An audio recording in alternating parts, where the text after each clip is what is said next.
I'll be tying a Rainbow Warrior Perdigon nymph today.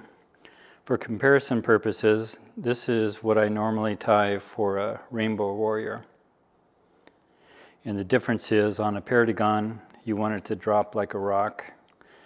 And so removing the dubbing is imperative in order to have it drop through the water column quicker. Let me put a hook in the vise. I've already got a bead on it. Today I'll be using a Daiichi 1120. It's a size 16 hook. For the bead, I have a tungsten 3mm nickel bead. The thread I'm using today is Ultra 70 denier in white. I normally tie with Danville thread, but when I'm tying a Perdigon nymph and I want a very smooth body, I find that the Ultra works really well. I'll begin by putting a little bit of thread on the hook. For a tail, I'm using a Coq de Leon feather.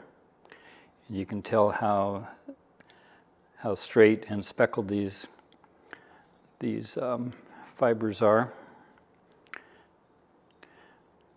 If you pull down on the fibers, they stick 90 degrees out from the stem, and that's a good way to align the tips. So you'll notice the tips are aligned there. Just take your thumb and forefinger and then pull the feather away. There goes my torch.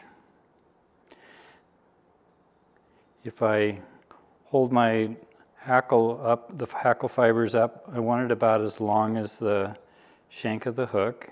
So I'll visually measure that. Use a pinch wrap. And then use touching turns. I'll go a little ways down the bend of the hook. And return just behind the bead and trim off the remaining hackle fibers. For the body, I'm using Mirage oval tinsel in size medium. Has a lot of flash to it.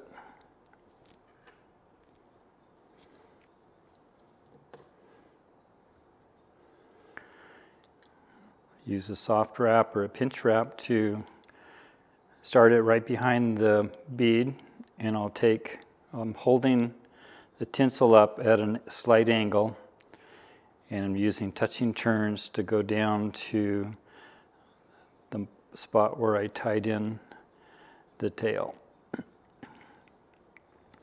I'll take touching turns as I return to the bead and go about 3/4 of the way down now with the thread with touching turns and return to the right behind the bead, and this creates a tapered body, a nice tapered body. And each time I take a wrap, here I'll only go about halfway down and return. Each time I take a wrap, it twists the thread, so you'll notice that I twist my bobbin holder in order to flatten my thread. The white thread serves as a really good base for this particular fly. Other colors of thread might poke through, and the white does a tremendous job with this. So I'm taking touching turns, and I'll continue up just behind the bead. Hold the tinsel straight up, take a couple of wraps to secure it, pull down, and then place a couple of wraps on top. And that should hold it. I'll make a couple of half hitches here to remove the thread, or to tie it down before I remove the thread. For the thorax area, I'm building a hotspot using Vivus body quilt material. The color is BQ12. I have it in my bobbin holder,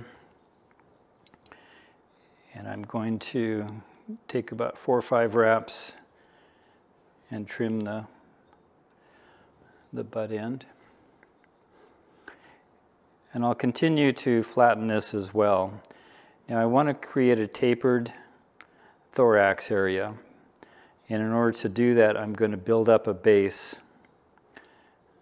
I don't want it to go any farther down the body than that, and I'll continue to make some wraps and go back down, flatten a little bit. And I'm trying to fill the cavity where that bead is, and your bead will move back and forth until the body quilt material holds it in place. And the reason that I started with going back and creating somewhat of a stable base is once I get to the point where I'm going to whip finish this, I have found in the past that if the angle is too severe, it has a chance to pop down the body. And just be gentle with that, because it will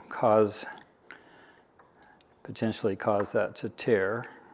Just make it snug. You don't have to make it too tight, because we're going to put some resin over the top, UV resin over the top. The UV resin I'm using is Solarez Bone Dry. And one of the reasons I really like it is because it has a brush, and I'm able to apply it really well. I'll just put a little bit of UV resin on and continue to rotate my vise to make sure the resin is evenly distributed around the hook. I'll use my torch and we'll set the UV resin. Should only take 10 or 12 seconds. The reason I like the Solarez Bone Dry is as it dries, there's no tack on it at all. So it's nice and dry. For the wing pad, many Perdigon nymphs have a black wing pad over the top, and for that I'm using a Gulf Black Magic. It's a UV resin I've had for a few years. I believe that now Solarez has different colors, but I haven't tried their product for that. It still has some of this remaining in the bottle, so we'll use that. You'll notice I just put a dab. It's a little bit thicker. And I'll pause just a moment with that as I wait for the resin will slowly go over the top of the fly. You notice the bottom is clear, and I just want it on the top. I'll take my flashlight again, and we'll cure the resin. And that's all there is to the Rainbow Warrior Perdigon. This has been really effective for me as my dropper. For my point fly, I use a pheasant tail Perdigon that I'll share on the description below. It's on my YouTube RiverKeeper fly channel. And a lot of the Perdigons have that hot spot in it. So let me turn off my tying lights, and you can see how that glows. That's the Vivus body quill, fluorescent. So give that a try